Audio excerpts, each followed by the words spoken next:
یہ اکثر لوگوں کے ذہن میں اس طرح کا سوال آتا ہے، اس پر ہم بات کرنے کی کوشش کریں گے۔ مدارس دینیہ کی اہمیت، یہ آج کا ہمارا عنوان ہے۔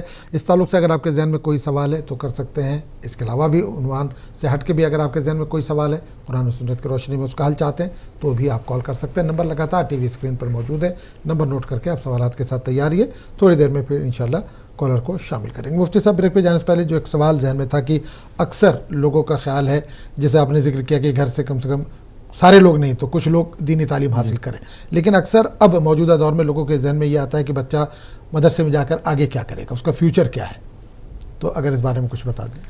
بسم اللہ الرحمن الرحیم۔ محترم ناظرین و سامعین، یقیناً یہ ایک بہت بڑا سوال بن کے ابھرتا ہے لوگوں کے ذہنوں میں کہ اگر ہم اپنے بچے کو مدرسے میں داخلہ دلوا دیں گے تو پھر وہ آگے کرے گا کیا، کمائے گا کیا، کھائے گا کیا، اس کی زندگی کیسی ہوگی۔ تو یاد رکھیں کہ جو علم دین حاصل کرتے ہیں اللہ تعالیٰ ان کے لیے اپنی رحمتوں کے دروازے کھول دیتا ہے۔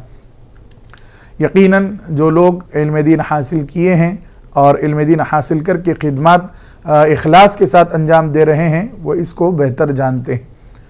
حضور پاک علیہ الصلوۃ والسلام نے ارشاد فرمایا، من سلک طریقا یلتمس فیہ علما سہل اللہ لہ طریقا الی الجنہ، او کما قال علیہ الصلوۃ والسلام۔ حضور نے ارشاد فرمایا کہ جو علم دین حاصل کرنے کے لیے کسی راستے پر نکل جاتا ہے تو اللہ تعالیٰ اس بندے کے لیے جنت کا راستہ آسان کر دیتا ہے۔ آپ کا بچہ جو طالب علم ہے، جو علم سیکھ رہا ہے، اس کے لیے جنت کا راستہ آسان ہو رہا ہے۔ جنت کا راستہ آسان ہونے کا مطلب یہ ہے کہ وہ بندہ اللہ کے قریب ہو رہا ہے، وہ آپ کا بیٹا یا بیٹی اللہ کے قریب ہو رہے ہیں اور وہ اللہ تعالیٰ کی جنت حاصل کرنے میں لگے ہوئے ہیں۔ یقیناً جو لوگ علم دین حاصل کرتے ہیں بظاہر ان کی زندگی تھوڑی سی مشکل میں نظر آتی ہے، لیکن ان کو اللہ تعالیٰ بے انتہا برکتیں عطا فرماتا ہے اور ان کو اللہ تعالیٰ ایسی جگہ سے رزق عطا فرماتا ہے کہ جہاں سے رزق ملنے کا کوئی گمان بھی نہیں ہوتا ہے۔ تو جو بندے اپنے بچوں کو، جو ماں باپ اپنے بچوں کو دین کا علم حاصل کرنے کے لیے وقف کر دیتے ہیں، اللہ تعالیٰ ان بچوں کے لیے راستے فراہم کر دیتا ہے۔ آپ دیکھتے ہیں کہ آپ کے گھر میں اگر کوئی حافظ قرآن ہے یا کوئی عالم دین ہے تو اس کی برکت سے آپ کے گھر میں برکتیں نظر آتی ہیں۔ اللہ تعالیٰ ان کے دم قدم سے آپ کے گھر میں رحمتوں کا نزول کرتا ہے۔ کیوں؟ اس لیے کہ وہ قرآن پڑھتے ہیں، اس لیے کہ وہ حدیث پڑھتے ہیں۔ جب قرآن اور حدیث پڑھی جاتی ہے تو اللہ تعالیٰ کی رحمتوں اور برکتوں کا نزول شروع ہو جاتا ہے۔ اور باضابطہ لوگ ایسے حفاظ اور علماء کو جو بہت زیادہ اسٹرگل کر رہے ہیں ان کو دیکھ کر یہ من بنا لیتے ہیں کہ ہمیں اپنے بچوں کو دینی مدرسے میں داخلہ نہیں دلوانا ہے، کیونکہ اگر دلوائیں گے تو اس طرح ہمارا بچہ پریشان ہوگا۔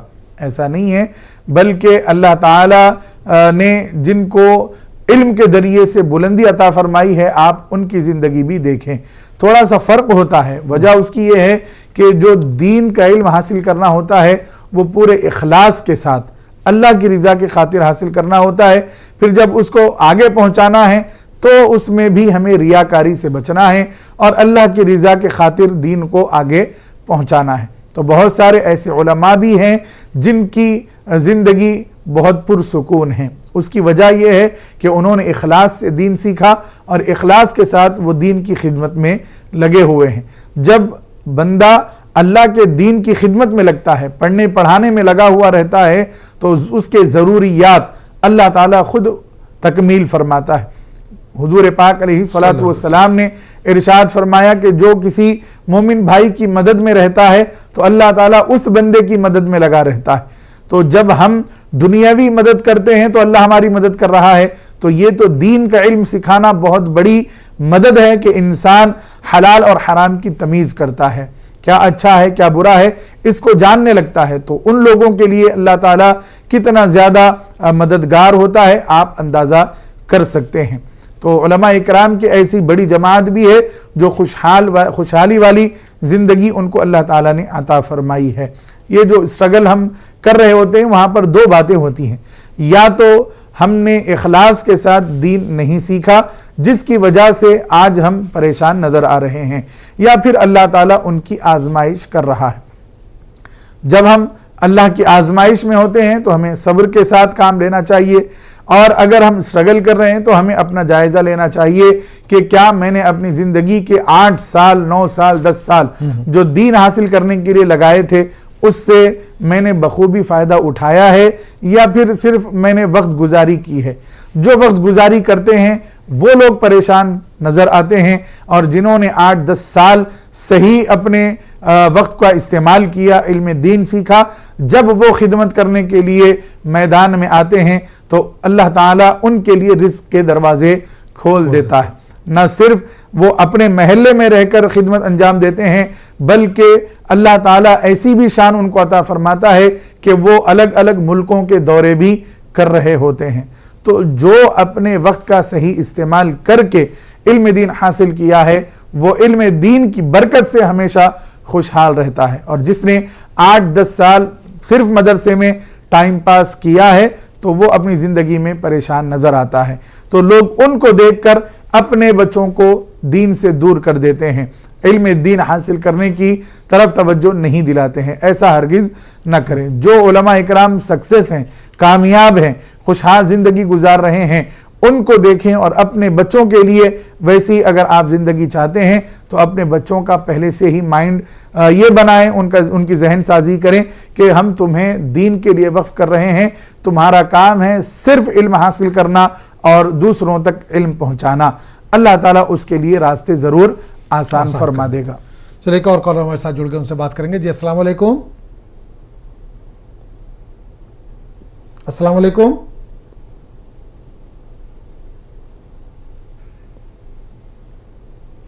جی السلام علیکم۔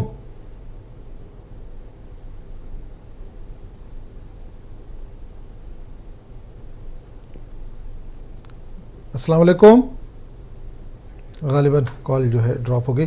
مفتی صاحب، ایک جگہ میں نے کہیں پڑھا ہے کہ اگر کسی والد نے یا والدین نے کسی ایک بچے کو حافظ بنایا تو قیامت کے دن وہ بڑا کام آنے والا ہے، اور اس کا والدین کا ہاتھ پکڑ کے جنت میں لے جائے گا۔ کیا ہے کہیں حدیث میں ثابت ہے؟ بسم اللہ الرحمن الرحیم۔ محترم ناظرین و سامعین، جو حافظ قرآن ہوتے ہیں ان کی شان یہ ہے کہ اللہ تعالیٰ ان کی وجہ سے ان کے ماں باپ کو کل قیامت میں تمام اہل محشر کے سامنے ایسا تاج پہنائے گا عزت و شرف کا کہ اس کی چمک کے سامنے سورج کی روشنی بھی ماند پڑ رہی ہوگی۔ یعنی اتنا روشن اور اتنا منور وہ تاج ہوگا جو حافظ قرآن کے ماں باپ کو پہنایا جائے گا۔ اور جو حافظ قرآن ہوتا ہے اس کے بارے میں احادیث مبارکہ میں یہ بات ہمیں پڑھنے میں آتی ہے کہ وہ اپنے خاندان کے 10 ایسے افراد جن پر جہنم واجب ہو چکی ہے ان کی شفاعت کرے گا اور انہیں جنت میں اپنے ساتھ لے جائے گا۔ تو یہ حافظ قرآن کی عظمت ہے کہ اللہ تعالیٰ اس کی برکت سے اس کے ماں باپ کو تمام محشر والوں کے سامنے عزت عطا فرما رہا ہے، اور ان کے سر پر ایسا تاج رکھ رہا ہے جس کی روشنی سے سورج کی روشنی بھی پھیکی نظر آتی ہے۔ اور اس کے خاندان کے جو 10 افراد ہیں جو جہنم میں جانے والے ہوتے ہیں، جن پر جہنم واجب ہے، ایسے 10 افراد کی شفاعت کا حق اللہ تعالیٰ اس حافظ قرآن کو عطا فرمائے گا۔ یہ صرف اور صرف قرآن کی برکت ہے۔ قرآن جو سیکھا ہے، قرآن پر جو عمل کرتا رہا ہے، اس کے لیے اللہ تعالیٰ یہ اعزاز قیامت کے دن عطا فرمائے گا۔ تو جو بھی حافظ قرآن ہے، حافظ قرآن کا مطلب یہ ہے کہ وہ قرآن پڑھ بھی رہا ہو، قرآن پر عمل بھی کر رہا ہو۔ ایسا نہیں ہے کہ حفظ کیا اور چھوڑ دیا اور ہم نے قرآن بھلا دیا تو ان کے ماں باپ کے ساتھ اس طرح کا سلوک کیا جائے گا، بلکہ وہ حافظ قرآن جس نے قرآن سیکھا، اس کو دوسروں کو سکھایا، زندگی بھر اس پر عمل کرتا رہا، اس کے ماں باپ کو اللہ تعالیٰ یہ عزت عطا فرمائے گا، اور اس کو اللہ تعالیٰ جنتوں کے بارے میں ارشاد فرماتے ہیں حضور پاک علیہ الصلوۃ والسلام، اقرأ ورقہ، پڑھتے جا اور چرتے جا، یعنی جنت کے درجات کو وہ چرتا جائے گا۔ حضور پاک علیہ الصلوۃ والسلام نے ارشاد فرمایا کہ تیری منزل وہاں پر ہوگی جہاں پر تو نے قرآن کی آخری آیت تلاوت کی ہوگی۔ یعنی جو حافظ قرآن ہے اس کو اللہ تعالیٰ فرمائے گا کہ قرآن کی تلاوت شروع کر اور چرتا جا۔ تو وہ جنت میں قرآن کی تلاوت شروع کرے گا اور چڑھتا جائے گا، منزلیں طے کرتا جائے گا، جہاں پر وہ قرآن کی جہاں تک اس کو قرآن یاد ہے وہاں تک پڑھے گا اور رک جائے گا، وہیں پر اللہ تعالیٰ اس کا مقام اس کو دکھا دے گا، عطا فرما دے گا۔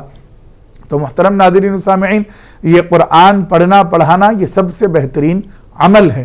حضور پاک علیہ الصلوۃ والسلام نے ارشاد فرمایا خیرکم من تعلم القرآن وعلمہ۔ آج ہم سب سے بہترین انسان اس کو سمجھتے ہیں جو کسی کی مدد کرتا ہے، یا پھر جو لوگوں کے کام آتا ہے، یا پھر بزنس میں بہت بڑا نام اس کا ہے، یا بہت زیادہ اس نے دنیا میں ترقی کر لی ہو تو ہم اس کو اچھا انسان سمجھتے ہیں۔ لیکن قرآن میں حدیث میں اچھا انسان کس کو کہا گیا ہے؟ حضور فرماتے ہیں خیرکم من تعلم القرآن وعلمہ، تم میں بہترین وہ ہے جو قرآن سیکھے اور دوسروں کو سکھائے۔ چلیے ایک اور کالر ہمارے ساتھ جڑ گئے، ان سے بات کریں گے۔ جی السلام علیکم۔ وعلیکم السلام۔ کہاں سے بات کر رہے ہیں؟ سعید آباد۔ سعید آباد، جی سوال کیجیے اپنا۔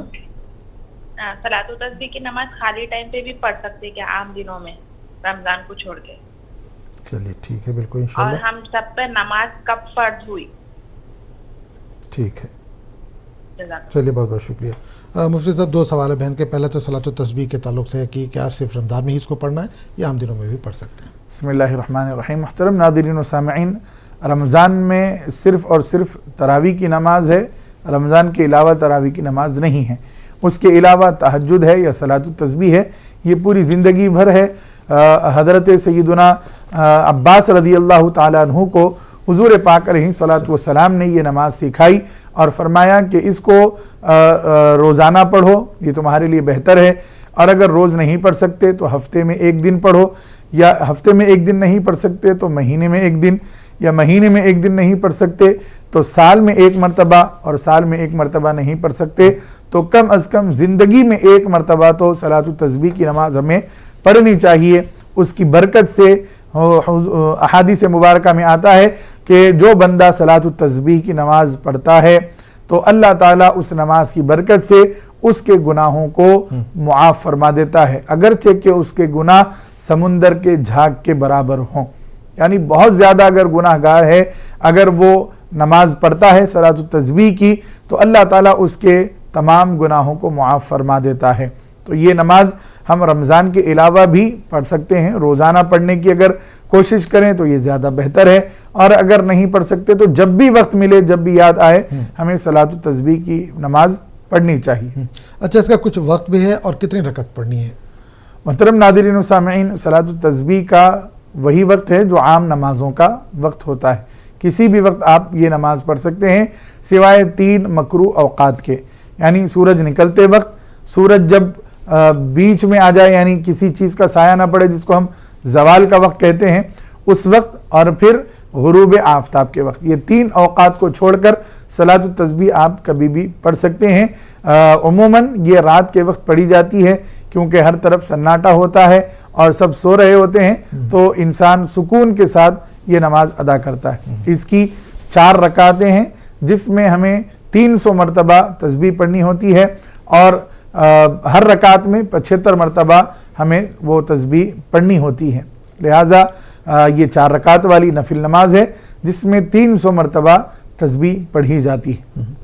ایک اور سوال تھا بہن کا کہ نماز کب فرض ہوئی؟ ظاہر سی بات ہے یہ تو سلسلہ بہت لمبا ہے، 50 وقت سے 5 وقت تک ہے، کسی دن انشاءاللہ اس پر الگ سے بات کریں گے، لیکن فرض کب ہوئی ہے تو یہ بتا دیجیے بس۔ بسم اللہ الرحمن الرحیم۔ محترم ناظرین و سامعین، نماز کی فرضیت کے بارے میں علماء کرام نے یہ بیان فرمایا ہے کہ ابتدائے اسلام سے ہی نماز فرض تھی، لیکن باضابطہ اس کی رکعتیں اور اس کے اوقات اور اس کی تعداد، 3 چیزیں یہ معراج کے وقت فرض کی گئی ہیں، یعنی تعداد میں 5 نمازیں اور اوقات اس کے بتا دیے گئے، اور تعداد بتا دی گئی، رکعتیں اس کی متعین کر دی گئی کہ فجر کی 4 رکعتیں ہیں، ظہر کی 12، عصر کی 8، مغرب کی 7 اور عشاء کی 17۔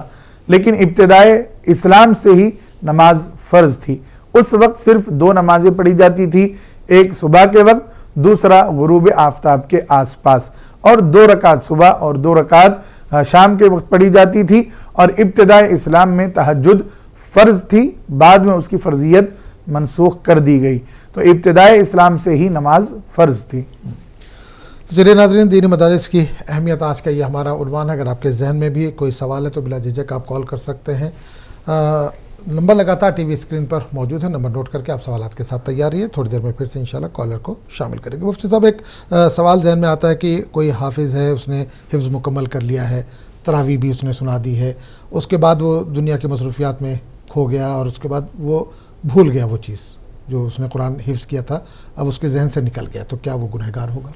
بسم اللہ الرحمن الرحیم۔ محترم ناظرین و سامعین، جہاں پر حافظ قرآن کے فضائل احادیث میں بیان کیے گئے ہیں، وہیں پر قرآن بھول جانے کی وعیدیں بھی بیان کی گئی ہیں۔ یعنی اگر کوئی حافظ قرآن ہے جو حفظ کیا ہے، تراویح پڑھایا ہے، اس کے بعد دنیا میں کھو گیا ہے، دنیا کی رنگینیوں میں کھو گیا ہے اور پھر قرآن کو وہ بھول چکا ہے، تو اس کے بارے میں یہ بات قرآن اور حدیث میں بیان کی گئی ہے کہ اس کو قیامت میں اندھا اٹھایا جائے گا۔ اللہ اکبر کبیرہ، وہ قیامت میں اندھا اٹھایا جائے گا اور اس سے کہا جائے گا کہ دیکھ تو نے اللہ تعالیٰ کے قرآن کو بھلا دیا، آج اس کی تجھے سزا دی جائے گی۔ لہٰذا جو بھی حافظ قرآن ہیں ان کی اولین ذمہ داری یہ ہے کہ وہ قرآن کو ہمیشہ یاد کرتے رہیں۔ ایک بات یہاں پر ہم ناظرین کو بتا دیں کہ قرآن کا حافظ ہونے کے بعد دنیا کمانا کوئی بری چیز نہیں ہے، یعنی دنیا کی کوئی نوکری کرنا، کہیں پر جاب کرنا، یہ کوئی برا عمل نہیں ہے، کیونکہ آپ نے حفظ کر لیا ہے، آپ کے سینے میں قرآن آ گیا ہے۔ اب اپنے گھر والوں کے لیے آپ کو کمانا بھی ضروری ہے، تو آپ اس کے لیے جاب کرتے ہیں، کوئی مدرسے میں کام کرتا ہے، کوئی مدرسے کے علاوہ کسی اور جگہ کام کرتا ہے، لیکن جہاں کہیں بھی کام کرے وہاں پر قرآن کی جو تعلیمات ہیں اس پر ضرور عمل پیرا ہوں اور قرآن کو پڑھتے رہیں، قرآن کو یاد کرتے رہیں۔ ایسا نہیں ہے کہ آپ کسی کمپنی میں جاب کرنے کے لیے چلے گئے یا کوئی اور کام میں آپ مصروف ہو گئے تو آپ قرآن کو بھلا دیں گے، ایسا ہرگز نہیں ہونا چاہیے۔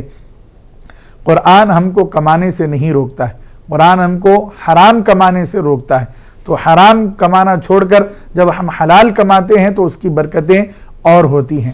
تو جو بھی حافظ قرآن ہیں جنہوں نے حفظ کیا ہے، تراویح بھی سنائی ہے ماشاءاللہ، لیکن وہ دنیاوی معاملات میں ہیں اور دنیاوی کاروبار میں ہیں یا پھر کسی بھی نوکری سے لگے ہوئے ہیں، ان سے یہی گزارش ہے، ان کے ماں باپ سے یہی گزارش ہے کہ ان کو بار بار قرآن پڑھنے کی طرف توجہ دلائی جائے تاکہ ان کے سینے سے قرآن غائب نہ ہو جائے، وہ قرآن کو بھول نہ بیٹھیں۔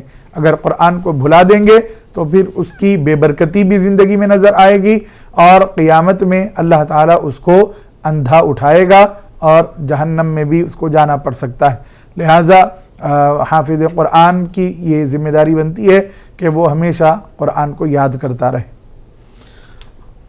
ایک اور سوال ذہن میں آتا ہے کہ اگر کوئی دنیاوی تعلیم کے ساتھ ساتھ دینی تعلیم کے ساتھ ساتھ دنیاوی تعلیم بھی حاصل کرنا چاہتا ہے تو اس کا کیا طریقہ ہو سکتا ہے؟ بسم اللہ الرحمن الرحیم۔ محترم ناظرین و سامعین، یاد رکھیں لوگوں میں غلط فہمی ہے کہ ہمارا دین دنیاوی تعلیم سے روکتا ہے، ہرگز نہیں، بلکہ ہمیں دینی علوم بھی حاصل کرنا ہے اور اس کے ساتھ ساتھ دنیاوی علوم بھی حاصل کرنا ہے تاکہ ہم دنیا کے چیلنجز کو جان سکیں، علم دین بھی حاصل کریں، علم دنیا بھی حاصل کریں، لیکن پریورٹی ہماری علم دین ہونا چاہیے کہ دین کے ذریعے سے ہی انسان کی نجات اور بقا ہے، یعنی انسان کی بقا دین سے ہی ہے اور اس کی نجات بھی دین کے ذریعے سے ہی ہے۔ اور اگر آپ دنیاوی علوم حاصل نہیں کریں گے تو دنیا کی دوڑ میں تو پیچھے رہ جائیں گے، لیکن علوم دینیہ حاصل کرنے کے بعد اللہ تعالیٰ آپ کو آخرت میں بہت اونچے درجات عطا فرمائے گا۔ اللہ تعالیٰ نے قرآن مجید میں ارشاد فرمایا، یرفع اللہ الذین منکم یرفع اللہ الذین اوتوا العلم منکم درجات۔ اللہ تعالیٰ فرماتا ہے کہ ان لوگوں کو جن کو اللہ نے علم عطا فرمایا ہے اللہ تعالیٰ درجات ان کے بلند فرماتا ہے، تو ان کے درجات آخرت میں ضرور بلند ہوتے ہیں، لیکن دنیا میں وہ تھوڑے سے پیچھے نظر آتے ہیں۔ لیکن علم دین حاصل کرنے سے علم دنیا سے منع نہیں کیا جائے گا، بلکہ اس کو بھی ہمیں پڑھنا چاہیے تاکہ ہم اس کو دین کی روشنی میں دیکھ سکیں کہ کیا اس میں صحیح ہے اور اس میں کیا غلط ہے۔ لوگوں کی رہنمائی ہم کر سکتے ہیں جب ہمیں دین کا علم ہوگا، دین کے ذریعے سے ہمیں اچھے اور برے میں فرق کرنا آئے گا، حلال کیا ہے حرام کیا ہے جب ہم جانیں گے تو دنیاوی علوم جو ہم پڑھتے ہیں اس میں بھی کیا غلط ہے کیا صحیح ہے ہم کو معلوم ہوگا، اور پھر اچھی طریقے سے ہم قوم کی اصلاح کر پائیں گے۔ تو علوم دینیہ بھی ہمیں سیکھنے چاہیے اور علوم دنیاویہ بھی ہمیں سیکھنے چاہیے، لیکن ہماری ترجیحات اور ہماری پریورٹی علوم دین ہیں، یعنی روزمرہ کی جو ہماری زندگی ہے اس میں جو بھی کام ہم کرتے ہیں یا جو بھی ہماری تجارت ہے، بزنس ہے، نوکری ہے، کچھ بھی ہے، اس میں ہم جو بھی کرتے ہیں کیا ہمارے لیے حلال ہے کیا ہمارے لیے حرام ہے، ان سب چیزوں کو جاننا ہمارے لیے ضروری ہے۔ اچھا مفتی صاحب، سماج میں اس وقت جس طرح سے انتشار پھیلتا جا رہا ہے، مدارس دینیہ کا کیا کردار ہے اس میں محبت پھیلانے میں، امن پھیلانے میں یا بھائی چارہ پھیلانے میں؟ بسم اللہ الرحمن الرحیم۔ محترم ناظرین و سامعین، یقیناً انتشار بہت ہمارے پاس پھیل رہا ہے، نفرتیں بڑھ رہی ہیں اور دلوں میں دشمنیاں بڑھتی جا رہی ہیں۔ اس کا واحد حل دینی مدارس کی حفاظت اور وہاں پر علوم دینیہ کی مضبوط تعلیم و تربیت ہے کہ جو حافظ قرآن جو عالم دین ہے وہی صحیح طور پر صحیح پیغام دوسروں تک پہنچا سکتے ہیں۔ امن کا پیغام ہو یا محبت کا پیغام ہو وہ صحیح انداز میں دوسروں تک پہنچا سکتے ہیں۔ دین کے ذریعے سے ہم جتنی اصلاح کر سکتے ہیں وہ کسی اور ذریعے سے ہم اصلاح لوگوں کی نہیں کر سکتے ہیں۔ اس کی وجہ یہ ہے کہ دین ہم کو بتاتا ہے کہ کیا صحیح ہے کیا غلط ہے، کس کی جان کتنی امپورٹنٹ ہے، یہ ہمیں دین ہی بتاتا ہے۔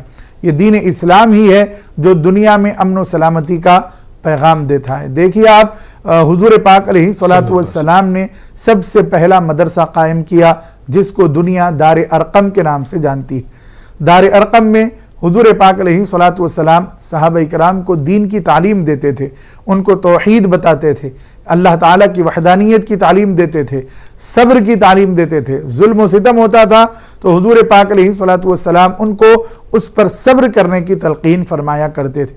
آج بھی ہم پر ظلم ہو رہا ہے تو ہمیں اس ظلم کے ماحول میں بھی صبر کرنا چاہیے۔ صبر کے ذریعے سے ہی ہم اپنے مقصد کو حاصل کر سکتے ہیں، صبر کے ذریعے سے ہی ہم دنیا میں کامیابی اور کامرانی حاصل کر سکتے ہیں۔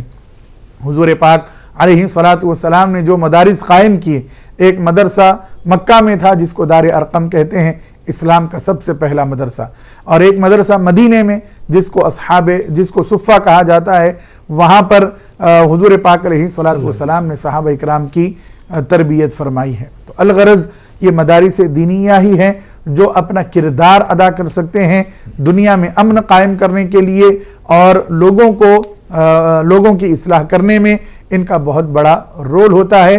ہماری اولین ذمہ داری ہے معاشرے کی، تمام مسلمانوں کی، کہ وہ مدارس دینیہ کی حفاظت بھی کریں، اس کے انتظامات اور ان کے انصرامات میں اپنا پیسہ خرچ کریں اور مدارس کو وہ مضبوط سے مضبوط تر کریں۔ اور مدارس کے جو لوگ ہیں ان کی ذمہ داری یہ ہے کہ وہ فقط اللہ کی رضا کے خاطر دین سیکھیں، دین سکھائیں، تاکہ جو وہاں سے علماء بن کر نکلیں دنیا میں وہ امن کا پیغام دیتے رہیں۔ چلیے، بہت بہت شکریہ مفتی صاحب، آپ ہمارے پروگرام میں آئے، ہمارے ناظرین کے سوالوں کے آپ نے جواب دیا۔ تو ناظرین، آج ہم نے دینی مدارس کی اہمیت پر بات چیت کی۔ کل انشاءاللہ کسی نئے موضوع کے ساتھ آپ کے سامنے پھر حاضر ہوں گے، تب تک کے لیے اجازت دیجیے۔ السلام علیکم ورحمۃ اللہ وبرکاتہ۔ وعلیکم السلام۔